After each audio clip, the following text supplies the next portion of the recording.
they said the Army Corps of Engineer and the Palisades came and kind of cleared out all the lots. So that was all done within the first year. But then, like I said, the rebuilding it just seems a little slow to me that, thousands of homes were destroyed and only maybe a couple dozen were in the rebuilding process. This is it. You don't even get a warning. I've already hit record. We're going, guys. Hey, everybody. Welcome to the Make Trades Great Again podcast. Andy Mickelson, and my co-host, and I are here to welcome. I'm Eric Connie, by the way. Welcoming our guest, my business partner, longtime friend. He's been on the show before. Multi-platinum recording artist. John Mesenbrink, owner. Hold on. There's more. Don't jump in yet. Owner and partner of mechanicalhub.com and the soothing voice and skilled interviewer you will find over as a co-host of the, oh my God, I just appetite for construction podcast. John Mesenbrink, welcome to the show, buddy. Thanks, guys. Man, as the kids say, is that glazing? That was a glaze there. Yeah, I know. Ooh, I was steaming. I was steaming on that one. I'm just making up stuff now. What's going on? I don't know. Welcome to the show, dude. So, just bring everybody up to speed. John and I started mechanicalhub.com back in 2010, John? Is that 2012. Right? I think I went live 2012, but we had been planning it before then. Plotting and scheming. Yeah. And since then, so many cool things have come along. And what has come out of Mechanical Hub for me as one of the highlights of many highlights, I'm not forgetting anything that's important, but one of the highlights is my friendship with Andy. I attribute to kind of in an indirect roundabout way to our starting a business, John. Yeah, so I have to thank you for that as well. And John, everybody listening, John also with Tim Ward, a guy that works with us alongside us, is really kind of the driving force behind getting partnerships and everything with brands and really cool activities that we do and stuff for Mechanical Hub. Is Tim Ward. You guys host the Appetite for Construction podcast. So if you guys have heard, if you've been listening to the podcast, Andy and I, for a long time, you've heard me mention them before in the past. And so check them out if you haven't. You get some cool content, some cool interviews with people, I would say primarily in the plumbing HVAC industry, but others as well. You have some pretty cool people on over the years. But we're not here to talk about your podcast. We're here to talk about a really cool YouTube series you got going on. And I want you just to introduce everybody in the audience what it is that you, John, are doing over on our YouTube channel. Well, thanks. Yeah, no, we started it this year. It's called the American Tradesperson series, and it's a 6-episode docuseries. It'll be hosted on our site and on YouTube, and it's basically topic driven. So we find topics that are pretty, heavy, or not heavy, but that are affecting contractors like today. So the first one we did is on the channel, the YouTube channel, and on the site. It's called After the Fires.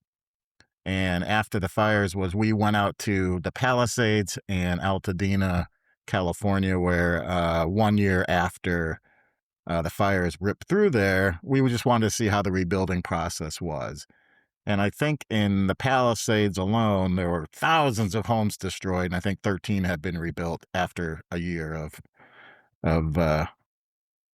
just kind of clearing out the lots, and a lot of people couldn't go back to what they, because they couldn't go back to their homes, maybe because they're underinsured, or they just decided they wanted to move elsewhere. So it was kind of had a lot of emotions to it, and it had a lot of how contractors reacted in that moment, and how they rebuilt, and how they can be a part of their community moving forward. So that was the first episode, and we just finished recording episode 2, which will be on workforce development.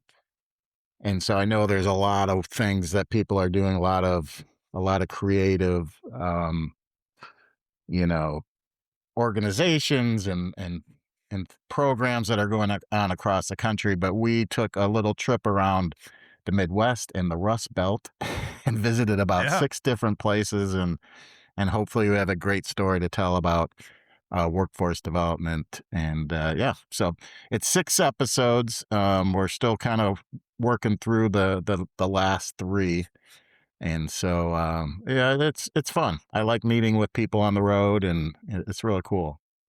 Well, I was So gonna say, I go ahead, Andy. I was just going to say, so where are people, where do you guys want people to go to find this information or watch these? Oh, you can go on mechanicalhub.com, and it's right there. We have a dedicated page to it. You'll see the first episode after the fires. You can go on the YouTube channel where it's hosted. I think we're at like 40,000 views on that right now. That's awesome. So it's Yeah, doing pretty it's well. kicking out. Yeah. Yep, it's doing. People are liking it. It's about 24, 25 minutes long, so it's not crazy. Yeah. Great watch if you're sitting in your living room and you want to turn on YouTube on your TV. Oh, yeah. That's a lot. That's kind of how I use YouTube personally. But it's a long form video. You know, it's not a TikTok or anything like that by any means. It's so well beyond that. I wanted to bring up, so I've seen it, obviously. I got to see the production of it a little bit. This is really, I take no credit for any of it. This is John's project, and it's been something that, John, you've been working on you've been preparing it and talking about it in concept for well over a year. It takes a while to get, no, I'm not making, I'm just pointing out, No, like, this is something you're putting a lot of effort into. You guys, I stressing that because when we started talking about this, John came to Tim and I and said, "Hey, this is what I want to do. How do we pull it off?" You know, like, we're a team, the three of us, and there's others. Andy, you're often involved in things we're doing, but the planning of this really came down to a lot of conversations of, you know, John's drive, correct me if I'm wrong, John, but your drive was like, I don't want to just put a video out on YouTube, be like, hey, you know, plumbers are rebuilding houses here in California after the fire. You wanted to talk with them and be like, you know, tell me what it was like when it happened. Like, how did it affect your business? Because there's a great, like, Yossi, owner of Monkey Wrench Plumbing. Is that correct? Yeah. Yossi Waxaw. Yeah, so he's a big part of the interview process on this first episode, and he walks through like, hey, these are the things that my employees were dealing with. Mm-hmm. These were our neighbors. This was, you know, he didn't live in the neighborhood, correct? But he, you know, his business is nearby, and that's that's why you had him on, just to talk about, like, how has this affected your business? And it's not this isn't about, you know, how did you capitalize on it? It was, how did you guys literally pick up, dust off? You had employees that lost their livelihoods and were affected by this either directly or indirectly, because when you have an entire community that loses their homes like that, even your people in your plumbing company are going to be affected by it. And so my point is this isn't, you know, this is in depth. This is talking to people that were there. This isn't about marketing. This isn't about brands or anything like that. This is real stuff.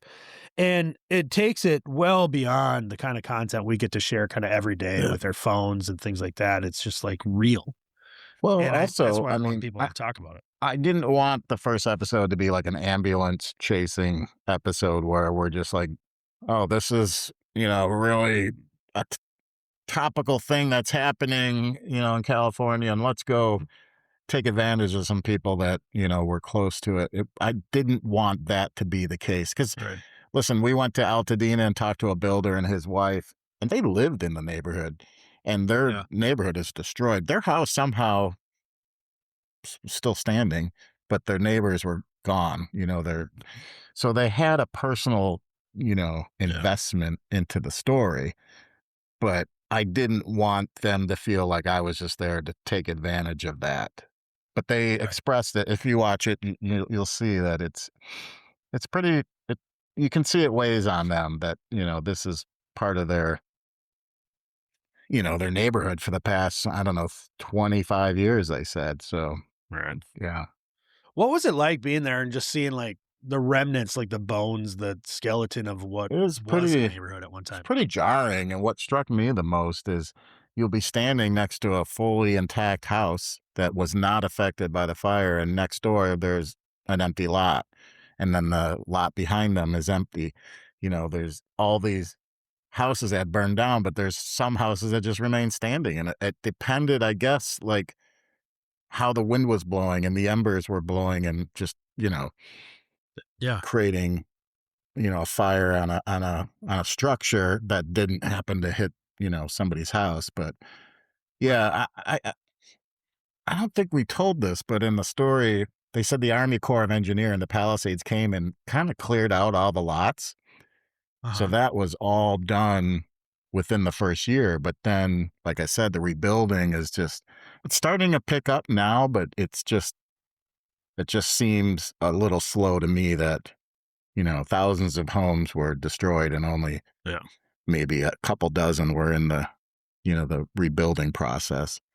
We just spent 8 days in Maui, Mhm. just north of Lahaina, Yeah. and it was interesting because kind of similar. I haven't seen the Palisades stuff, firsthand.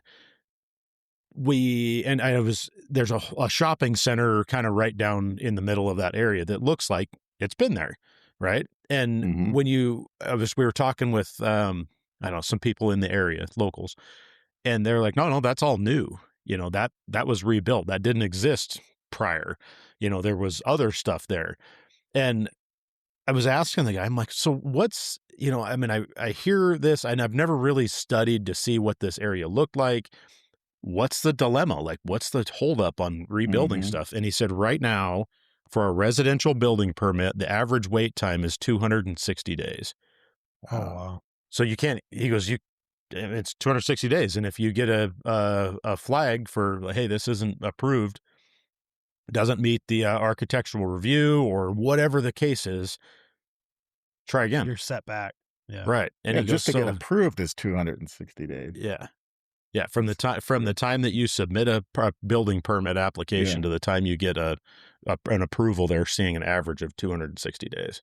Yeah. Well, there's systems of government that allow these things to even work in the first place aren't Yeah. built for rebuilding. They're built for maintaining, right? So like if I Yeah. go down to my building department at the city or the county, in my case, their whole process is predicated on the idea that everybody has a place to live. We're not starting over. Right. You know what I mean? So like Right. you Yeah. can imagine the disruption that causes. Yeah. The images in the video though are really powerful. You were able to use some archival footage from news coverage and stuff like that it really shows how powerful this fire was, obviously, but to see the empty lots and like this was an area by all accounts to me, from my understandings of watching the coverage and seeing your video too, showing a lot of pre-fire imagery.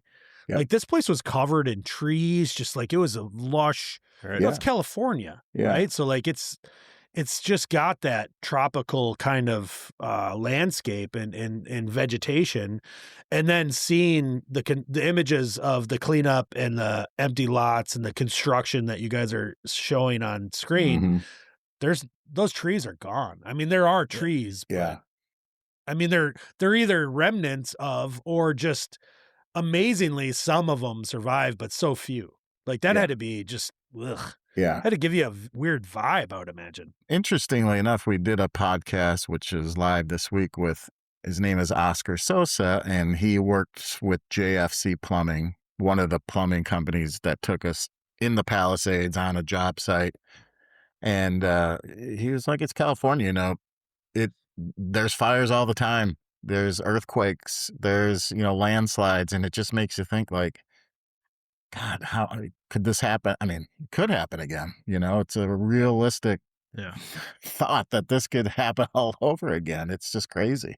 Well, yeah, it's one neighborhood away from the neighborhood that wasn't affected, or Yeah. it wasn't as dramatically affected. Right. So I don't know. I think of all the things that have happened where I live, any kind of natural disaster. They're so temporary and so not nearly as impactful. No, don't take me wrong. Don't take it that the wrong way. I know that a tornado in the Midwest definitely Yeah. has the ability to impact my neighbors. I acknowledge that, but like we don't we're lucky and we don't typically see fires in our region like this. Um, it's not normal. It's not something that we see as often as somebody like, like Andy, you guys deal with wildfires in one capacity or another in your geography. Um, do you have recollection of anything nearly as big as something like the fires in LA, the Palisades that has happened in your area? No, I mean, obviously, I mean, every year we lose, houses to wildfire and stuff like that. I mean, it happens. We don't have that population density. But I would say, and not to say that Californians weren't proactive in like fuel management. It has been such a huge discussion piece here, about fuel management. And there are literally dozens of companies that their sole purpose is fuel management around homes in, timbered areas. And there's a handful of different programs out there where I'm not even so sure that you can't get like FEMA funding, for prevention, right? I mean, there's organizations that have identified that, these are, and largely they're preventable. California is a whole different animal.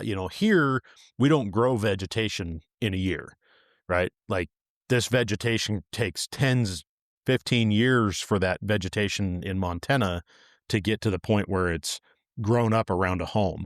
There, they get enough grow season and ideal growing conditions that they can grow like insane amounts of grass and underbrush in a year. And that's Ground cover kind of stuff. Yeah, that's the kind of stuff that you don't get long lasting fire, right? Like it's not going to burn for days there. It's going to burn for 30 minutes, but it's in 30 minutes it's here, and 30 minutes later it's, two neighborhoods over. And that does happen here. I mean, you get that out on the plains. I mean, we're just looking at the stuff that, oddly is, low coverage, but all the stuff that happened in Nebraska and the Midwest this year, these massive wildfires, and you look at it and they're like, oh yeah, it covered, 45,000 acres today. And you're like, 45,000 acres, like what the heck, Palisades. I mean, I don't know how big that area is and overall. Yeah. It burned a lot of homes. It was traumatic, incredibly devastating. Yeah. But it's over generally a fairly small section of ground. Yeah. And in comparison to, I mean, we'll get a wildfire that might be 150,000, 180,000 acres. Yeah. And you go, well, I mean, it's devastating, but I mean, there's only 2 houses there. Right. None. Right. Yeah. So it's different. You had, is it JFC Plumbing, the owner? Was it the owner of JFC? Yeah. Plumbing? His name is John Kucha. John. They're currently working in the neighborhood of the like that you were in, right? Well, they took us to one of the job sites that they were working on. What was your impression like when you talked before the cameras start rolling? Like what was the overall like feeling you got from these people that are there working? You know what I mean? Like something that we didn't maybe see that we're gonna get to see in the video. Hopefully, I mean, the end of the video talked about hope and rebuilding, and that's kind of what I thought when we got up there is like, it was a sunny day, you're like a mile from the ocean. They talk about the sunshine tax in California. You pay a little bit more to live there, but it's beautiful.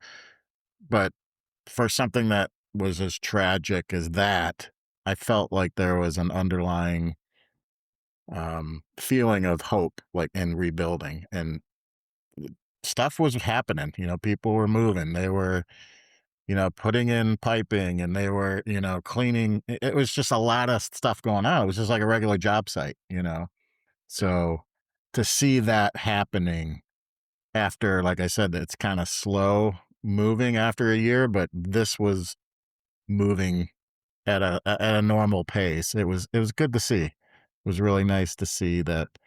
I felt hope was the word that what I thought of. Right. That's interesting. That fire was determined to be caused by power lines, correct? Was it wind The one related in or something? Altadena was, yeah. Okay, The one in the Palisades, I think, was arson. got it. But that's, I think, allegedly it was an arson, arsonist okay. started that fire. But it was Crazy. interesting because it happened like almost on the same day, 2 different areas. Right. Yeah. Right. Well, for those of us that weren't there, none of the 3 of us have not, weren't there when it happened, but like I can remember the news coverage and just how impactful the imagery was, and you were able to capture some of that in the video. And of course, like I've already brought up multiple times, but like just the imagery afterwards, like that's kind of what that got me most interested in.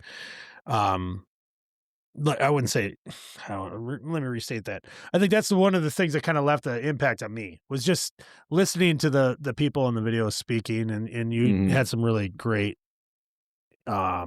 questions for them. You got them talking in a way that I wouldn't have been able to. Yeah, and but the imagery was pretty Yeah. crazy, impactful. There were things that John from JFC Plumbing brought up that, you didn't really even think about, but, this affected his business, and he has, I can't remember how many guys, but he's responsible for each one of these people to give them a paycheck and to, I'm not sure if he provides insurance for them or not, but, it's something that weighs on his mind every day. Like, where's this bit? This was like the Palisades was kind of his prime area of work. And then with all these homes disappearing or disappeared, how does he rebuild his own business, So There's a lot that doesn't, I mean, it isn't necessarily part of the video, but I started thinking about things like, or the old, like the municipal infrastructure, like is the water system still intact? Like sewer system in the street? Like how does something like this affect all of that? It's gotta, like, you know what I mean? Like, yeah. It's gotta be crazy. And it also It's is gonna like, take a we long also wanted to talk about like, how do you build back better? How do you do that? But how do you do it when there's a possibility this could happen again, or you put like fireproof siding on your, I don't know, you know what I mean? Like, well, there have been a whole ton of, as I see content on social media, the build show people are doing it like on the construction side, the house side of things. I see some products that have come out into the marketplace that are maybe not directly as a direct result of this particular neighborhood, these 2 neighborhoods burning down, but like literally because of our conditions and as you just stated, John, as we expect this to happen again, there's some building materials that have come out into the marketplace in the last couple of years that are for obvious reasons being tested and intentionally engineered for places like California that are going to see more of this. And so it is changing even the way we do things. I know it's affecting the plumbing systems. It's talked about in your video, that they're looking at things like water, their first line of defense is utilizing plumbing systems to try to, use fire suppression on the outside of the house, stuff like that. There's all kinds of systems coming into place, and it will change really for at least the plumbers that live in those areas. It will change kind of the industry that they're working in and the kind of products that they're going to be installing. Well, and on the infrastructure side of it, I mean, we've all heard the conspiracies that, oh yeah, they shut the water off and there's, they didn't have enough water and they've had all these things. And the reality of it is that none of our infrastructure is built for that like extreme use cycle, right? Like nobody sat down when they were designing the water system for that neighborhood and went, what if 1,300 homes were on fire at the same time? Can we deliver enough water? Right. Like that wasn't even a thought concept. The concept was, what if we had 4 homes on fire? Right? Like one over here and one over there and one over there. Could we do it? Yeah, we can do that. Right? Not like the whole neighborhood's literally engulfed in flames. Can we deliver enough water? No, you can't. And it's not Well, at some point, realistic. it doesn't matter because the whole place Right. is on fire. So, like, there's no saving it, Right. like, you can't So even be in the area. And so, like, oof. yeah, I mean, I could foresee on the infrastructure side of this that potentially we have, some cisterns installed, that maybe there's a common area or a park or something that's got, 100,000 gallon storage cistern or some sort of fire suppression, like you were mentioning, um, it's easy to, in the aftermath, be like, oh, they should have mowed the grass, right? Yeah. Well, I mean, until you've actually been in California and like looked at some of the gullies of like public lands there and went, yeah, you're not mowing that. Like, No. what do you do? Do you like prescribe burn it potentially? I mean, there's some Yeah. fuel reduction stuff, but we're talking about thousands of acres of public land that is, 10-foot deep brush, Yeah. and you look at some of these gullies and you're like, I mean, like, what do you do? Right. I mean, you could go in and do a preventative, prescribed burn potentially, but it's going to grow back. I mean, that's a management Well, you're going to put thing. houses back there too, and houses are highly flammable just Yeah. inherently, right? So, Yep. yeah, and the building materials are changing. All right. Sure. In the interest of time, you had mentioned at the top of the discussion, John, episode 2, workforce development. You traveled around the Midwest into the Rust Belt. What is the Rust Yeah. Belt? Is that like, I think it's for- Illinois through Ohio, maybe. I don't know. is Illinois part of the Rust Belt? I think so. It's actually, I think it starts right where we were, down in Taylorsville, Illinois. There you go. And you, just briefly, I don't want to give anything away, but to look forward to the next episode, you were in Taylorsville, Yep. talking to a high school teacher, a friend of Mhm. ours, that they have a program where they're building houses with high school kids, like actual houses. They build a house, takes Yeah, them a from couple like- years, and they sell it.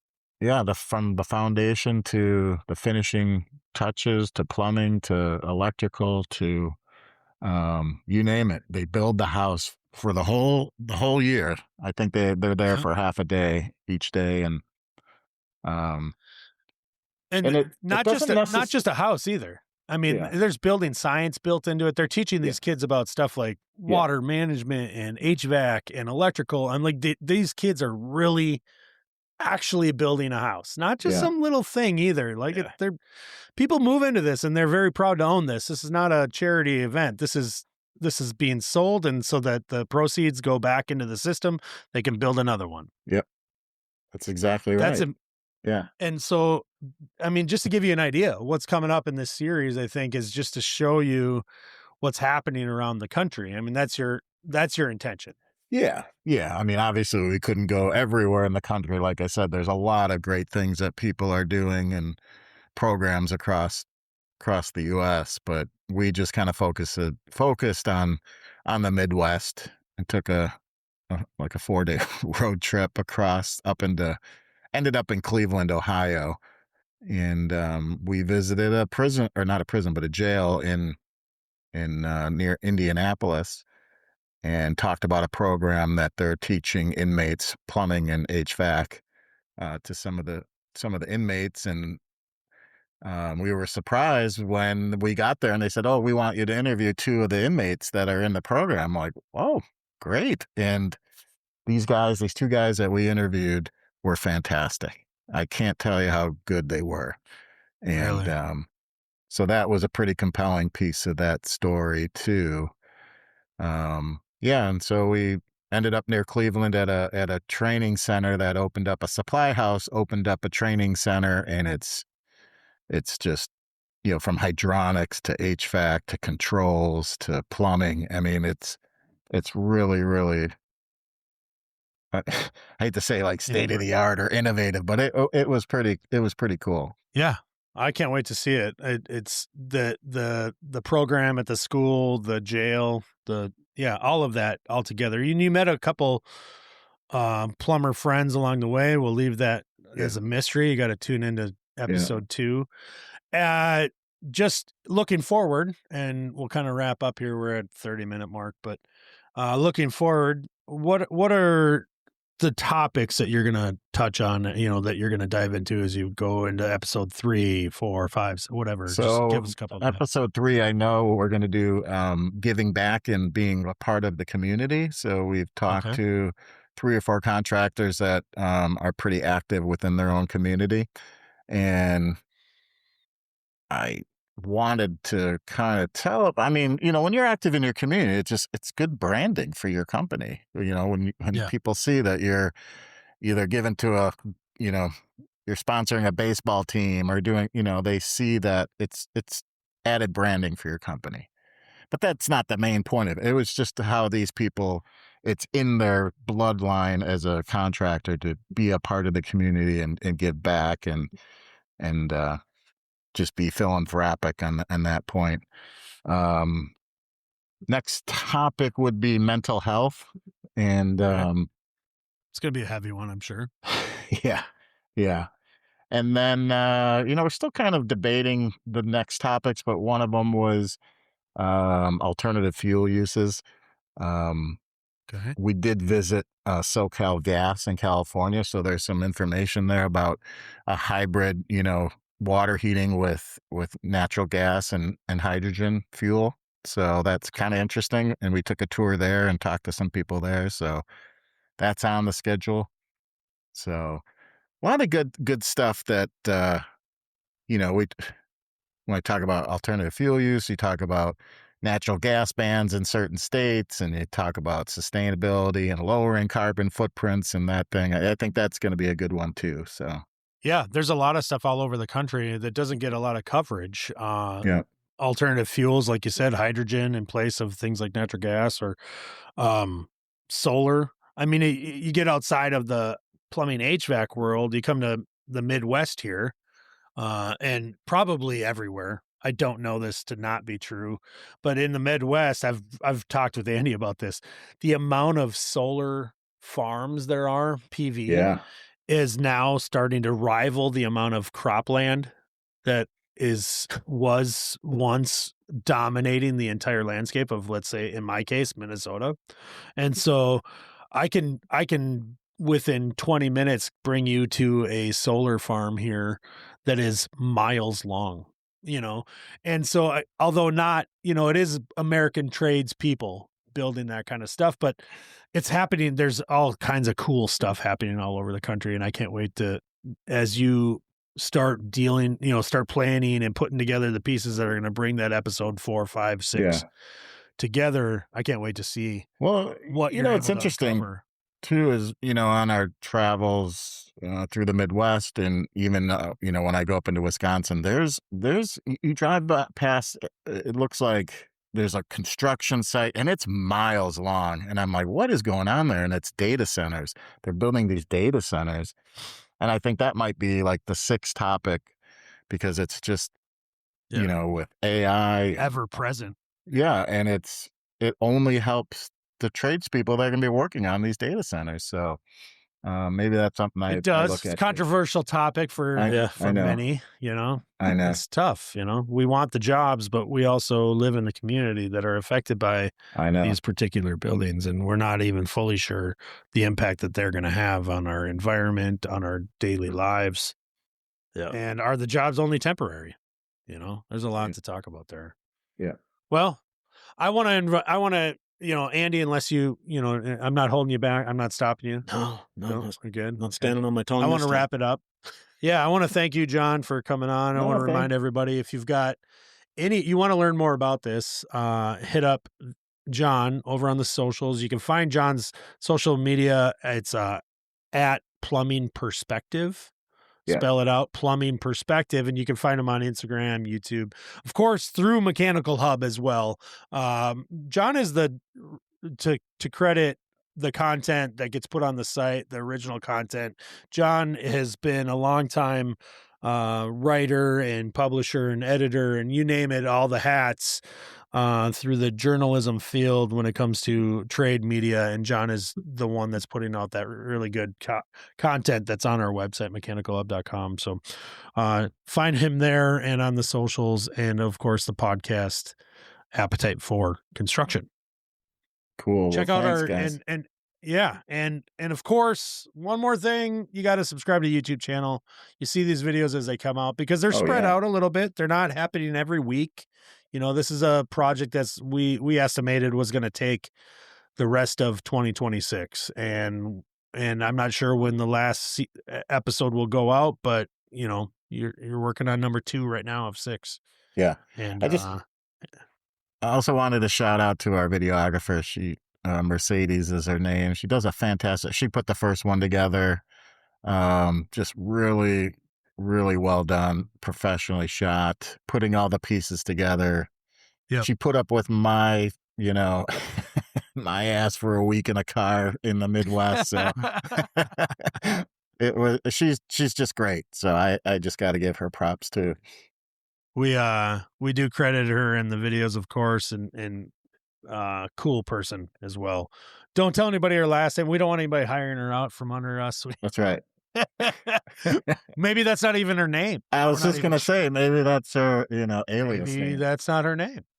All right, John, I appreciate it. Andy, Cool, guys. Unless you got something to add, I'm gonna wrap her up. You. Tell everybody, give us a text, give us feedback on this, give us a rating in your podcast app. Check us out over on the socials. You got it. You know it. The story. We are Andy and Eric from Make Trades Great Again. John, thanks for joining us. Yep. Thank you, guys. Good one, dude.